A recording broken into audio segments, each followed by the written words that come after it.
Hello and welcome to another episode on Box and Ballers. I'm Ben and today we're talking about a massive European final that is now just a few days away. Wednesday, Ajax play Manchester United in Stockholm for the Europa League title, and many people expect United to get a little bit of a rollover on this young Ajax side. Well, I've got one man with me who's going to tell you exactly why that's not going to be the reason. Sjimmie, he does some writing for Ajax fanzines and he also on top of that does some appearances on Dutch football YouTube channels as well. Sjimmie, come on then, tell us, how have Ajax been this season? Have they exceeded all expectations? Yeah, they performed massively towards the end of the season. But first, let's take a look at the beginning of the season. Frank de Boer left Ajax when Ajax bottled the league last year when they threw away the away game against the Graafschap. So our season started very early. We had to take the qualifying rounds for the Champions League. And then Bos, our new coach, was introduced. But it was still a bit like something like the playing style was still like Frank de Boer, very defensive-minded, and not the attacking football I like to see Ajax for. That's why I fell in love with them. But throughout the season, people were losing their starting 11 jobs, and there was some massive changes going on there.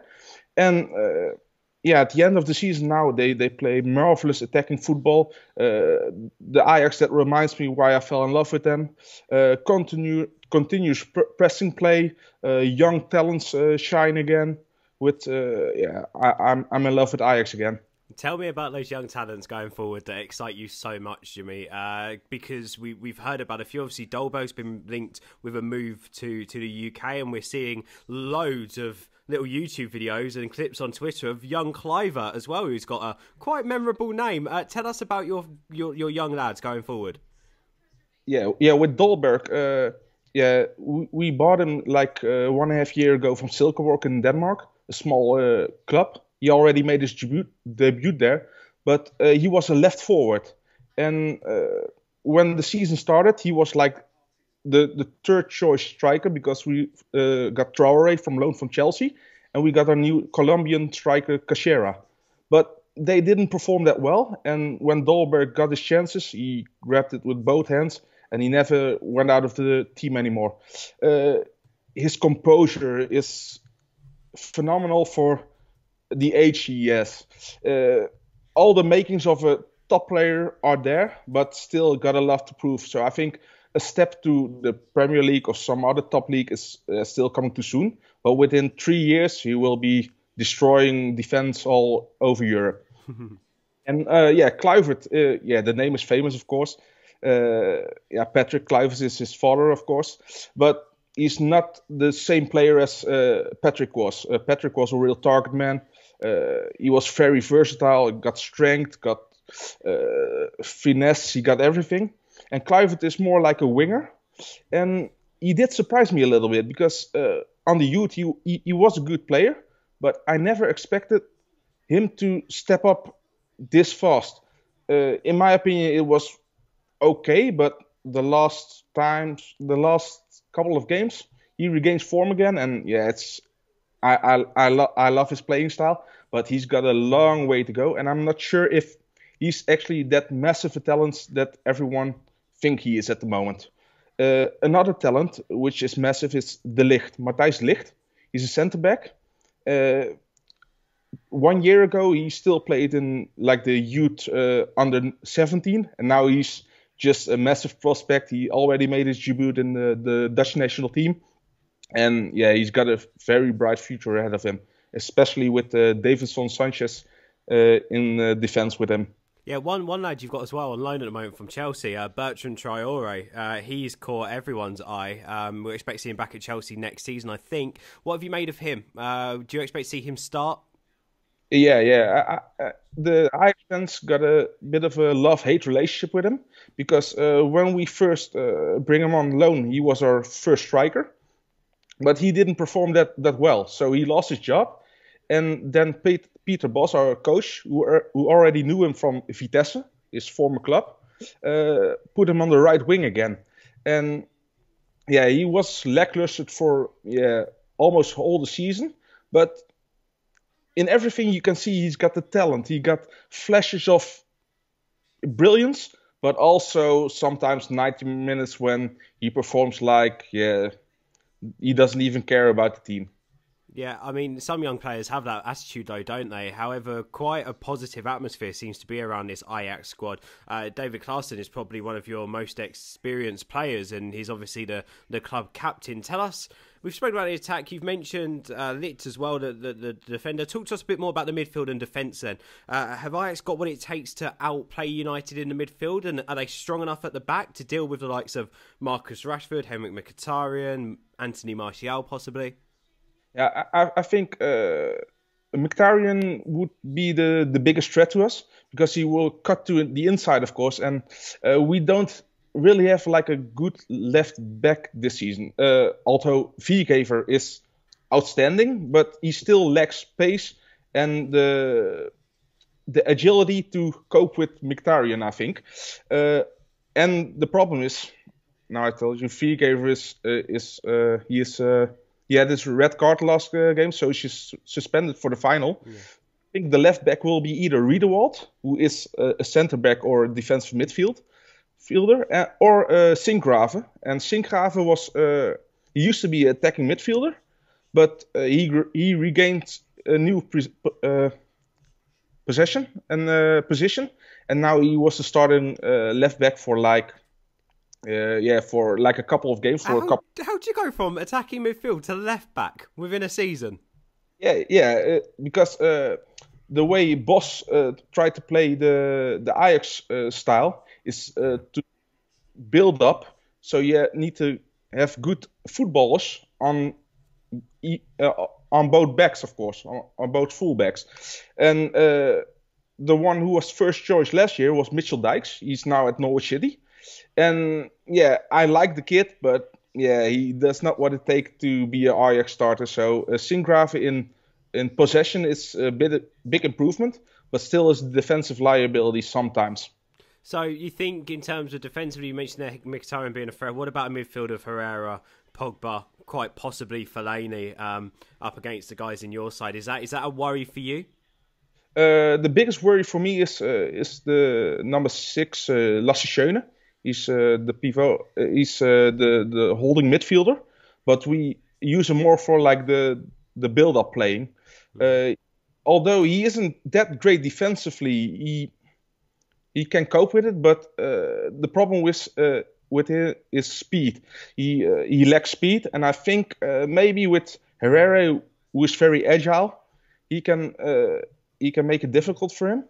And since Schöne signed his new contract, it's like 3 months ago, his form has been dropped massively. So, but we got some youngsters knocking on the door like Frankie de Jong and Donny van de Beek, and I hope that Donny van de Beek will start. But I will see Schöne at starting midfield. Maybe for that physicality, that's where they might go. Tell us, where can Ajax hit United? Where can Ajax guess at United in the final? The defense of Manchester United, of course. I'm not sure who's going to start. It's Jones and Smalling at centre backs. I think it might end up Phil Jones. I don't know. I've just got Mourinho's called for warriors, and for me, Smalling isn't really much of a warrior. So I think he might go with Phil Jones. Phil Jones still, I don't think he's ever so great when he's got someone fast running at him. So I suppose that's what you're just about to tell us. Yeah, because Dolberg. Although he looks not that fast, he's actually quite fast on the ball, and he can quickly turn and he can hold up the play. You can go a true pass on him. So I think Dolberg will be a massive challenge for the defense of United. And also, I think our left winger Younes got called up for the Confederation Cup for Germany, can be a massive threat. But I think Valencia could be a threat equally to Younes, so I think they'll count each other out. So pace running at the United defence is the way that Ajax will get at United. What about the other way around? As an Ajax fan, where's your worries for United? I think Ajax is a pressing machine. So when United got the ball, there will be 3-4 players swarming around the player with the ball. But if United remain composure, then and they have the quality to pass it around the back and to the front, then I think it's going to be difficult for Ajax to pressure the whole 90 minutes long. So I think that's the quality United has to search for. And also we got sometimes the gap on the midfield is too big. So we're vulnerable to counterattacks. Luckily, we got Davinson Sanchez in defense, but yeah, still it's a big vulnerability. Yeah, I was going to say, it's quite weird because United this season have been better against the teams pressing and the teams who just hold off. Do you think there's any chance whatsoever Ajax might mix up their tactics for this one? Or do you think that there's a one way of playing, they've got to the final playing this way, and they will just go into it playing the way Ajax know? No, there's no reason for Boss to change or adapt his team at the moment. They got the confidence in the playing style. They know how to do it. They train on it. So I think this is the only reason for Boss to go forward. They try to win it in 90 minutes, and that's their chance. It's going to be a very, very interesting game. It really is youth against experience. It's going to be very, very good. Tell us, Sjimmie, I'm going to ask this in the United review as well, so we've got to ask you in this preview. What's your starting 11 going to be for Ajax? Yeah, on goal it should be Onana. There's no question about it. Right back, I think it will be Veldman, but I rather see Tate at the moment. Although Veldman, I'm one of the few Ajax fans who like Veldman, but I think Tate will be a better defensive back at the moment. I think De Ligt and Sanchez will pair up in center. Left back will be Riedewald, because he's defensively better than Sinkgraven. And Sinkgraven is not match fit because he got injured a couple of weeks ago. Yeah, and they're going to have Valencia running at them all game. So you got to have someone quite defensive-minded there, don't you? The left back is a vulnerability because we missed Viergever for our first choice. Our midfield will be Klaassen with Ziyech and Schöne with Klaassen and Ziyech in front of him. 100% sure. Klaassen and Ziyech are they're the first members they put on the team sheet. I think right wing will be Traore. The striker will be Dolberg, of course, and left wing will be Younes. So I think this not really that other matchups than we have played before. Yeah, so it's going to be more or less an unchanged Ajax team. How have Ajax done this year in the league for the people who don't know? And in terms of their football, how easy on the eye has it been as well in the Eredivisie? They had moments of excellence, but they also had moments of like that it was very boring, which remind me of our former coach. But after all, I think I'm very happy with the approach he's taken now. We started with a very different lineup. We still had Bazour and Goudelje in midfield. They're both gone away now. We got El Ghazi at the right wing. So when they started, it was like more the same lineup as the season before. But if you compare it with the lineup now, it's like a total difference. And we have so much football on midfield that it's a pure joy to the eye. Yeah, I'm sure Sjimmie doesn't want me to mention this, but Ajax finished runners-up in the league this year, just a point behind Feyenoord. 79 goals, though, so they weren't shy of scoring goals, that's for sure. Sjimmie, come on then, tell us. You've told us all about the game. Me being a United fan, I'm even more nervous now than I was before hearing about how great Ajax are. Tell us, what's your prediction? My prediction is, because I'm an Ajax fan, I'm going to say Ajax win, and it will be 2-1, but it would be, I think it will be a very difficult match because what you say, United got the experience, they got the individual class of a Herrera, a Pogba, who can change a game in like a split second. And we do have the qualities, but they're still like young. How do they cope with the massive environment they're in at the moment? So I hope it's 2-1 win. You sort of said, I'm an Ajax fan, I'm going to go with 2-1. But Sjimmie, how confident are the Ajax fans here of completing a brilliant European campaign this season? I know you went out at Champions League group stage. Mourinho sort of said today that he doesn't agree with Champions League teams going into Europa League because there's teams in the Europa League who battle hard to get through, etc., etc. But how good would this be for the club, and how much confidence is there within the fans that Ajax can do this? Yeah, I've heard the comments of Mourinho as well. But we never were in the Champions League because we only played the playoffs. Rostov beat us and we went to the group stage of the Europa League. There we beat Panathinaikos, Celta de Vigo, they're familiar for you. And I don't know who they are. I've never heard of them. I think if they win, it will be massive joy in Amsterdam, and I think in most part of Holland. It's been years ago since we even got Ajax got to the finals in '96. Last time we lost Champions League final against Juventus.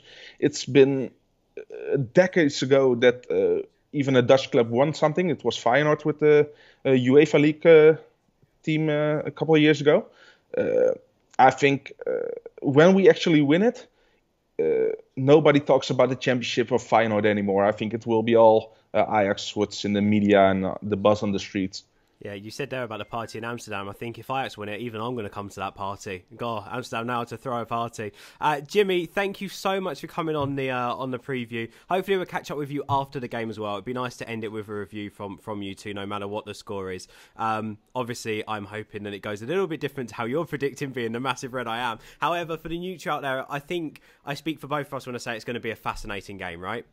Yeah, it is. It's two clashing coaches with two clashing styles of play, and will it be the youth that prevails or the experienced United team? Yeah, two managers who really want to win as well. I think that's going to be some passion on the touchline as well, which is going to be great. It's going to be a brilliant matchup. Sjimmie, thank you so much for coming on, buddy. We're Box and Ballers. Subscribe. We've got a Manchester United preview to the Europa League coming up shortly as well. And on top of that, we'll bring you some stuff after the final too. So subscribe to the channel and you'll see more from Sjimmie straight after. Take care, mate. Thank you.